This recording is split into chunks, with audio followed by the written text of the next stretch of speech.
बिस्मिल्लाहिर्रहमानिर्रहीम। अस्सलाम वालेकुम। एमजी फैमिली कैसी है? आज मैं एमजी फैमिली के लिए वो चीज़ लाई हूँ जो आपके घर में आप जिसको वेस्ट कर देते हैं, और मैं उसको बड़े मज़ेदार सी चीज़ आपको बनाना सिखाऊंगी जो बच्चों के लंच में भी आप दे सकते हैं। ये मेरे पास ब्रेड के पीस बचे हुए हैं। इसके ऊपर मैंने मायोनीस लगाया तकरीबन 1 खाने का बड़ा चमचा।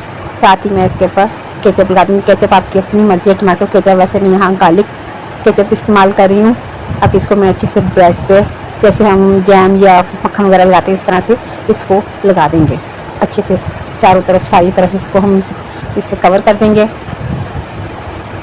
ये देखें, बहुत ही मज़ेदार सी रेसिपी। आप बच्चों को लंच में भी दे सकते हैं, शाम की चाय में भी खा सकते हैं। और ये मेरे पास एक कबाब है जिसको मैं इसके ऊपर रख दूँगी, ऐसे इस तरह से इसको सब मैं फैला दूँगी आहिस्ता आहिस्ता हल्के हाथों के साथ, ताकि नीचे से आपकी ब्रेड भी ख़राब ना हो और वो हो जाए। दूसरे पीस मेरे पास जो उसके ऊपर भी मैं यही चीज़ करूँगी, मायोनीस और केचप लगाकर, और उसको कर दूँगी। मैं इसके ऊपर डबल कर दूँगी और इसके मैं पीस बना लूँगी। बहुत प्यारे से पीस बना लूँगी। आप बच्चों को लंच में दें, शाम की चाय में खाएँ, चाय के साथ में, या वैसे ही सुबह नाश्ते में दें। बहुत मज़ेदार है।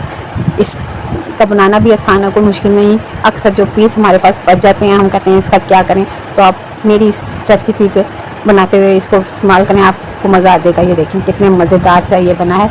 ये वो रेसिपी है जो नीचे से हमारे पीस होते हैं जो ज़ाय हो जाते हैं, उसका मैंने बनाया है। अगर आपको मेरी ये रेसिपी पसंद आई है तो लाइक करें, शेयर करें, दुआओं में याद रखें। अल्लाह हाफ़िज़।